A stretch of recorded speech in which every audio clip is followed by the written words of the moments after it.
السلام علیکم. نن یو اړخ ته د دنیا ټولو کې لوی حریفان په پاکستان کې راجمع کیږي، امریکا او ایران او دوی سره تړلي نور د دې اتحادیان. دوی به د پاکستان نه څه وړي دا به هم نن ثابت شي. خو بل اړخ ته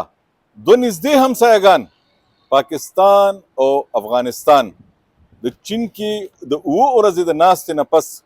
تش لاس واپس راغله، او نه صرف تش لاس واپس راغله بلکې یو بل ته لاس هم ورنکو د دوستۍ چې کم از کم مخکې خبرې بوزي. د تصویر کې وګورئ د پاکستان او د افغانستان نمایندګانو سره څوک لاس ملاوي نو پوه به شئ. زه یم ستاسو کوربه محمود جان بابر. په دې ټول صورتحال باندې نن خبره کول غواړم. خبره دا ده چې نن پاکستان ته دوه غټ او بدترین حریفان یو بل ته را روان دي. دلته به دوی خبره کوي چې دوی به مخکې ژوند څنګه تیروي، د یو بل نه په زرګونه کیلومتره لرې د یو بل نه اوسیږي،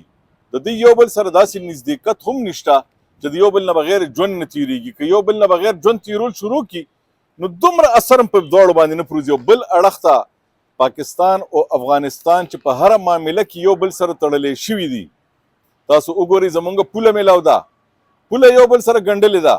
زمونږ خلک یو بل سره ګنډلي دي، زمونږ خلک یو بل کر اوسیږي، یو بل سره اوسیږي. زمونږ مذهب یو دی، زمونږ ثقافت یو دی، زمونږ د ژوند کړه وړه یو ده، زمونږ لباس یو دی، زمونږ ژبه یو ده، زمونږ هر څه یو دي. خو نن دا دواړه ملکونه په 7 ورځو پورې چې په چین کې ناستو په اورمچي کې د دوی خپلو کې مذاکرات کېده د پاکستان او د افغانستان 7 ورځې بعد چې کله دوی د هغه ځای نه واپس راځي نو دواړو سره دومره هم د خپلو خلکو دپاره یو ښه خبر نشته. کومې خبرې چې کومې شاته پټې وي هغه زه تاسو ته اوس کوم، خو خبره دا ده چې نتیجه دا راووته چې دواړه تش لاس واپس د یو بل نه راپاڅېدلي دي او را روان شوي دي. او چې د تصویر کې تاسو ګورئ نو یو بل سره لاس نه میلاوي. د دواړو ترمنځ دوه چیني نمایندګان ولاړ دي چې د هغې تعلق چین سره دی او هغې لګیا دي یو بل سره لاس میلاوي. دا د څه غمازي کوي؟ دا ولې؟ دا ډېره زیاته د خفګان خبره ده. خو په دې لږه مخکې خبره کوو، مونږ د پاکستان واکمنو سره هم خبرې شوي دي، د چین هغه بیان هم مونږ کتلی دی، د افغانستان نه هم مونږ ځان پوه کړی دی، کوشش هم کړی دی چې د هغې خبرې هم منځ کې یو بل ته راوالو، خو ډېرو زیاتو اوږدو خبرو کې نه ځو. دې وخت کې په چین کې چې کوم 7 ورځو ناسته شوې ده، د هغه ناسته کې کومې خبرې چې شوي دي بالکل یو عامې خبرې یو بل سره کړي دي. اول خو زمونږ د اطلاع تر مخه اول اړو خبره نه کېده. پاکستان ویل چې زه ورسره اړو کېنم نه، او دا د دې خبرې تصدیق ما د چین نه هم کړی دی چې بیا پکې چین وویل او بیا پکې سعودي عرب غوندې ملکونه دوستان پکې راغی چې نه تاسو چې ناست یئ د ډي جي د لیول یعنې د سرکاري افسرانو په سطح چې دا تاسو کومې خبرې کوئ، د واکمنو په سطح نه، د غټو وزیرانو د باچایانو په سطح نه، دا چې د سرکاري افسرانو په سطح چې تاسو یو بل سره کومې خبرې کول دي دا وکئ. نو بیا دواړه کېناسته او یو بل سره خبرې وکړي چې کله پکې دا ټول ملکونه پکې رایوځای شو او دوی وویل پاکستان ته چې تاسو کېنئ او افغانستان سره خبرې وکئ. نو چې کله بیا دوی کېناسته نو بیا هم یو عام غوندې بیان راغو. هغه بیان دا راغو چې بس دواړه به مخکې هم خبرې جاري ساتي، ځکه چې دلته والا دوستانو ملکونو ویل چې تاسو خبرې وکئ. د دې دواړو یو بل سره خفګان څه دی؟ خفګان چې ما د پاکستان نه تپوس وکړو نو هغه وایي چې زمونږ همغه یو مسله ده چې زمونږ په دې ملک کې دننه چې کوم خلک ډس کوي راځي هغه چې کوم دلته ګزار کوي، زمونږ خلک وجني، زمونږ ځوانان وجني، زمونږ سرکاري افسران وجني، زمونږ د فوج افسران وجني، زمونږ د پولیسو والا خلک وجني، هغه ټول چې کوم دي نو د هغې اختیار او د هغې واګې چې کومې دي هغه په افغانستان کې د افغان طالبان چې د هغې هلته دې وخت کې حکومت دی هغوی سره دی. که هغوی غواړي نو دا ارسي سارېدی شو. هغې دپاره هغوی دا ثبوت ورکوي چې کله نه پاکستان خپله کوشش کړی دی چې هغه د افغانستان کې لاړ شو، د ټي ټي پي هغه ځای نه چې وایي مونږ وویشته، نو تاسو وګورئ په پاکستان کې تر اوسه پورې یوه هم غټه حمله نه ده شوې، تر اوسه پورې په پاکستان کې یو هم چا غلط ګزار نه دی کړی. نو دوی وایي چې زمونږ دا حکمت عملي کامیابه ده او مونږ به تر هغه وخته پورې نور مخکې نه کینو تر څو پورې چې زمونږ دشمنان چې کوم په افغانستان کې دوی وایي چې کوم افغانستان کې زمونږ دشمنان ناست دي تر څو پورې چې د افغان انتظامي هغوی ټول په ټوله د ځان نه لرې کړي نه او نور ورته دا نه ویلي چې بس مونږ نور تاسو نشو ساتلی. او دوی دا هم وایي د پاکستان واکمن چې هلته په افغانستان کې د اختر په ورځو کې ملا هیبت الله چې کوم روحاني مشر دی دې وخت کې د افغان طالبانو هغوی افغان طالبانو کې څه وزیرانو ته ډېر سخت جواب هم ورکړی دی چې تاسو نور دا خلک پرېږدئ ځکه چې د افغانستان خلک په خپله هم چې کوم عام ولس چې کوم دی چې کوم د جنګونو نه تنګ دی هغه هم وی اوس راپاڅېدلي دي او هلته نه دا خبرونه هم راځي چې اول هم دا ملک چې کوم دی یو ځل د امریکې په جنګ کې تباه کو او یو ځل چې کوم دی نو اوس تاسو دا د ټي ټي پي په نوم باندې تباه کوئ نو تاسو په خپله د پاکستان د طالبانو سره کښېنئ او ورسره خبره وکړئ چې بس دا نورې معاملې ختمې کړي موږ نور دا نشو زغملی که دا هر څه ټیک شي د پاکستان واکمن وي نو بیا موږ د افغان حکومت چې کومې مطالبې دي موږ نه چې بارډر به کولو وي هر وخت دپاره بارډر به کولو وي ویزې دې ازادې شي ویزې به ازادې وي تګ راتګ به وي تګ راتګ به وي تجارت به وي تجارت به وي کنټینرې به ځي کنټینرې به هم ځي هر څه به ځي خو زمونږ دا یو مطالبه چې دا د موږ دپاره پوره کړي ځکه چې موږ سره نه صرف ثبوتونه دي بلکې موږ چې کله په هغه خلکو باندې ګزار وکړو نو زموږ په ملک کې حالات هم ټیک شو نو یوه خبره دا ده چې هغوی وایي چې موږ د پاکستان د افغانستان دا خبره منو خو اول به زمونږ دا یو خبره مني ځکه چې د دې نه مخکې 100 وارې مونږ ورغلي یو دوی مونږ ته ویلي دي چې بس اوس به ټیک شي خو هغې نه پس هم ټیک نه شو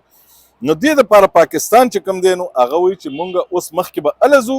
چې کله به مونږ ته باضابطه طور باندې یو لیکلی راکړی شي چې بس اوس په دا مسله تاسو ته نه وي نو بیا به مونږ د چین غوندې دې مذاکراتو کې مخکې قدم به هم اخلو زو به اوس وایي چې مونږ د چین او د نور ملکونو په وجه باندې دا خبرې وکړي او په خپله په پاکستان کې هم دا خبره محسوسیږي چې مونږ دې وخت کې په دنیا کې دومره لوی پوزیشن چې جوړ شو چې د امریکې او د ایران غوندې ملک راځي دلته نور ملکونه د هغې مشران ټول دلته راځي په مونږ باندې اعتبار کې مونږ چې د بهر نړۍ دومره مسلې حل کولی شو مونږ افغانستان سره هم جنګ نه کول غواړو مونږ افغانستان سره هم تعلقات نه خرابول غواړو ځکه چې افغانستان کې 100% خلک چې کوم دي هغه مسلمانان دي او مونږ هغې سره مخکې تلل غواړو که هغې زمونږ په اړه باندې هر څه وایي که د هغې په سوشل میډیا باندې ناس خلک زمونږ ته کنزل کوي که هر څه وي په دنیا کې بهر چې کوم افغانان ناست که مونږ له کنزل کوي او که 100 ځله هم دا دعوې کوي چې په پاکستان کې زمونږ اټکه پورې زمونږ علاقه ده دا دې کوي هغه د هغې خپل اختیار دی ادې کوي خو نور دې را باندې ګزار نه کوي او نور دې چې کوم خلک هلته پټ دي چې په مونږ باندې کوم ګزار کوي او زمونږ خلک وژني دا دې راته نور بند کړي اوسه پورې چې کوم خبرې دي نو د هغې نه دا خبره کومه اندازه شوې ده هغه دا ده چې کوم د افغانستان د اړخه هم چې کوم خلکو په دې مذاکراتو کې حصه اخیستو کوشش کړی دی او خبرې اترې د مخکې بوتلو هغې هم تر اوسه پورې یو مطالبه هم پاکستان نه دی ایښي چې په هغې باندې زور کړی دی خو دې خبره باندې هغې هم وایي چې رضا شو چې یو مخکې به خبرې وکړو نو پاکستان اوس هم په هغه خپل شرط چې کوم دی په هغې باندې ولاړ دی چې افغانستان ته پکار دی چې هغه دې زمونږ دا مطالبه پوره کړي زمونږ دلته نور امن دې نه خرابوي زمونږ هم دلته نور ژوند تېرول غواړو اخر تر کومه پورې به دا معامله کیږي او د پاکستان یو غټه ګیله چې کوم د افغانستان نه ده چې هغه بیا ما تپوس وکړو هغوی دا ده چې ټي ټي پي خو به زه دلته جنګ کولو خو به یې کولو د افغانستان نه راغلي خلک ولې په موږ باندې حملې کوي موږ په افغانستان ته داسې څه ویلو چې دوی راغی حملې وکړو او دوی وایي که موږ په افغانستان کې په ټي ټي پي باندې ګزار کړی دی نو اول د افغانستان نه راغلي طالبانو هم په پاکستان کې دننه حملې کړي او 200 پورې کسان په پاکستان کې دا وژلې شوي دي نو د افسوس خبره خو دا ده چې په دې وخت کې د پاکستان کې چې دا کوم مذاکرات د ایران او د امریکې روان دي دلته نه خو به خلک ډک لاس لاړ شي خو مونږ چې دوه همسایهګان یو نو مونږ به د یو بل نه تش لاس راپاسو مونږ به یو بل سره کینو خبرې به هم ورسره نه کوو دا به اخر ته دا د کوم ځای انصاف دی دا به تر کومه پورې داسې کیږي دا خو دلته په پاکستان کې چې کوم اوسیدونکي افغانان مهاجرین دي هغې ته هم د دې هر څه نه ټوله مسله چې جوړه شوه هغه د دې نه جوړه شوه او هغې ته چې پاکستان ویل چې بس اوس تاسو لاړ شئ نو د هغې هم وایي چې غټه وجه همدا ده اوس وخت راغلی دی چې څنګه امریکا او ایران خپلو کې کینی او خپله مسله د حل کولو کوشش کوي نور ملکونه راځي او کینی او د هغې غټ غټ واکمن راځي په کار دا دی چې افغانستان او پاکستان دې هم کینی او دا مسله د یو بل سره حل کړي ځکه چې خلک ډېر زیات تکلیف کوي تجارتونه د خلکو بند دي چین د اړخه کوم سرکاري بیان چې په دې د دې خبرو اترو چې کوم د پاکستان او د افغانستان ترمنځ هغه لږې غوندې چې کومې شوي دي هسې چې هلته ناسته شوې ده یو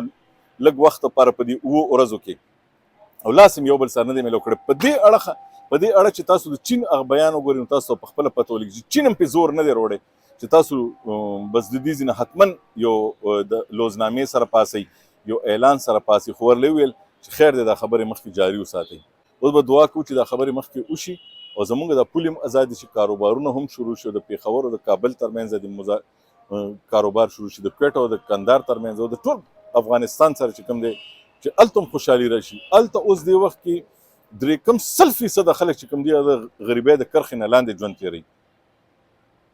یو نوي ویلاګ سره بیا ستاسو خدمت کې حاضرېږو، دې دعا سره چې خدای دې وکړي چې دا مسله هم حل شي. بیا به راځو. الله په امان.